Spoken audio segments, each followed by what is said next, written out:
안녕하세요. 주식이야기 채널 따개비입니다. 오늘은 세력주의 바닥에서 매수하는 법에 대해 얘기해 보겠습니다. 세력주 원리를 다시금 회상시켜 보고 세력주 바닥에서 진입하는 방법을 말씀드릴게요. 세력주 원리는 이전 영상에서도 말씀드렸죠.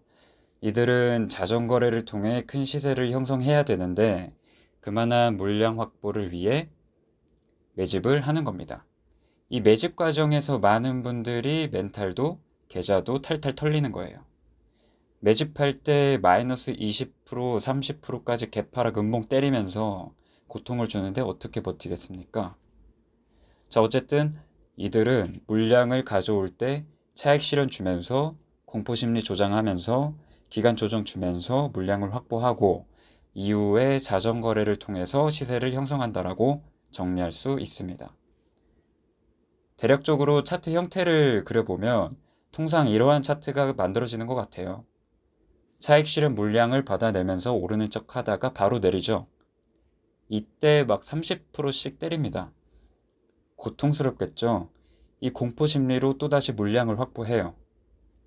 그렇게 하염없이 내릴 것 같던 주가를 또다시 지지하면서 거래량이 주는 모습을 볼 수 있습니다. 나갈 사람 다 나갔을 것이고 이 못생긴 차트에 들어올 사람도 없으니까 거래량이 주는 거겠죠.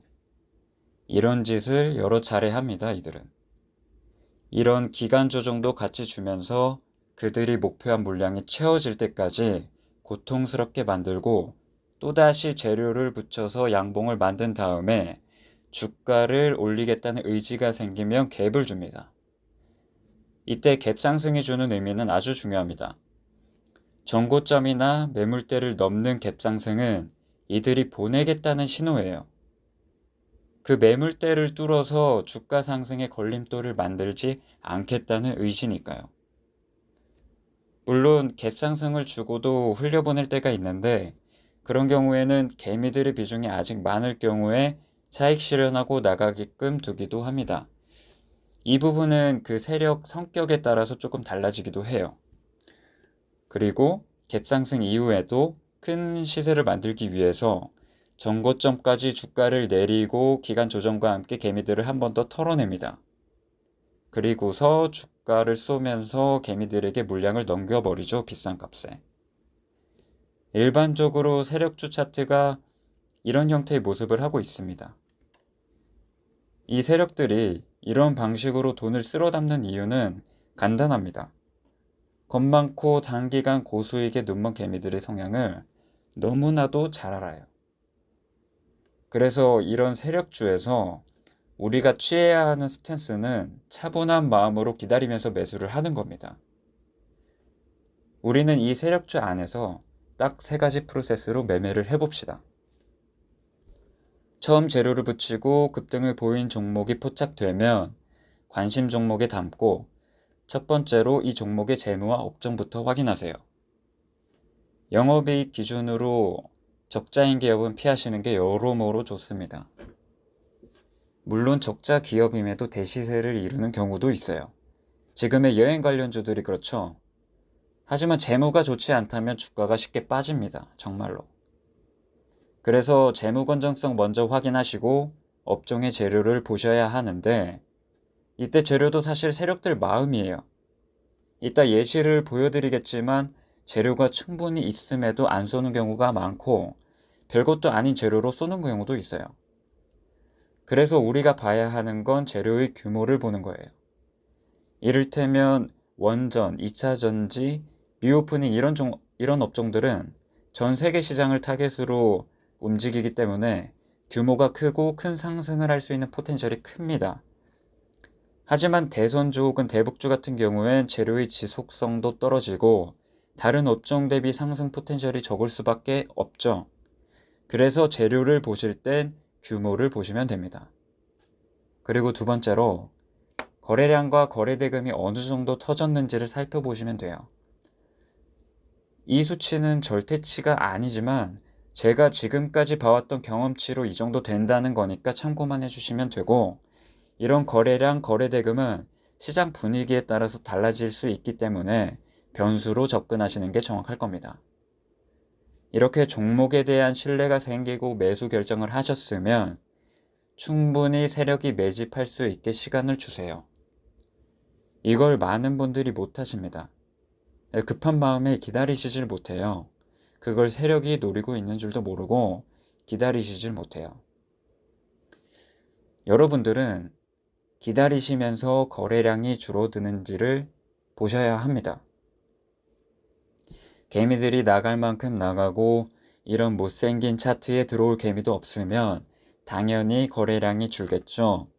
이렇게 거래량이 줄면서 바닥에서 보이는 힌트들이 있는데 주봉이든 일봉이든 저점 구간에서 아래 꼬리가 형성될 수 있어요. 이 아래 꼬리는 떨어지는 주가의 매물들을 받아내는 신호인데 이건 세력들이 하는 거예요. 겁 많은 개미들은 절대 떨어지는 낙엽 줍지 않습니다. 이렇게 또 세력은 매집을 하는 거고요. 세력들도 목표가까지 올리기 위해 그 지지 구간을 만드는 것인데 이때 나오는 모습들이 아래 꼬리를 만들거나 전저점 구간까지 빠르게 복귀한다거나 장기간 지지를 한다면 이건 세력이 목적을 가지고 지지한다고 볼 수 있어요. 이럴 때 세력과 함께 섞여서 들어가시면 됩니다. 이런 매매 방식으로 실전에서 어떻게 쓰면 되는지 한번 보여드릴게요. 보성파워텍 종목을 좀 볼게요. 평온했던 차트에 대량의 거래량이 실리고 변동성이 이렇게 생깁니다. 이때 이걸 포착하셨다면 첫 번째 재무 건전성부터 보셔야겠죠. 보성파워텍은 19년도 적자 기업이었지만 최근 흑자로 돌아서는 모습을 보였습니다. 재무는 그렇게 좋진 않지만 흑자 전환도 의미가 있으니 좀 지켜볼게요. 그리고 재료 같은 경우에도 원전, 2차 전지와 엮여 있기 때문에 규모도 괜찮아 보입니다. 두 번째, 이 거래량 거래대금을 확인하셔야겠죠. 거래량이 평소와 달리 거의 40배 이상 뛰었습니다. 이 정도면 매집 신호로 충분히 볼 수 있을 것 같고, 세 번째로 기다려 보시는 겁니다. 이들이 하락 혹은 기간 조정 물량을 다 받아낼 때까지 기다려 보는 거죠. 이때 줄어드는 거래량을 보셔야 합니다. 가격이 떨어졌다고 해서 무조건 매수하는 게 아니라 평소만큼 아니면 그 이하로 거래량이 떨어질 때 매수를 고려해 보는 거예요. 평소에 20에서 30만 주 정도 거래가 됐었으니까 그 정도 거래량에서 노리는 겁니다. 이쯤 12월 29일 21만 주 정도 거래가 됐으니 다음 거래일에 매수해 보는 거예요. 그리고 나서 모습을 보면 강한 상승을 보여줍니다. 이 재밌는 사실은 이 대시세를 이루기까지 재료들이 다 다릅니다.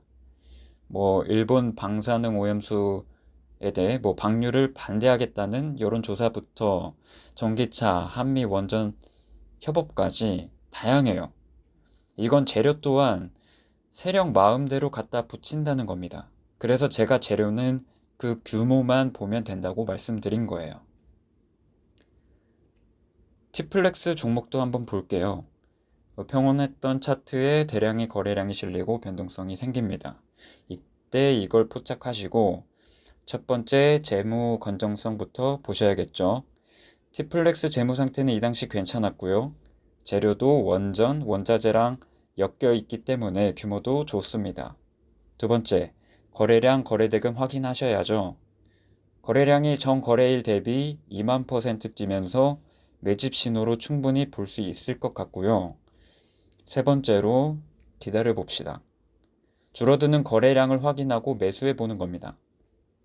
평소에 30에서 40만 주 정도 거래가 됐었으니까 1월 28일 정도에 40만 주 정도 터졌으니 다음 거래일에 매수해 보는 거죠.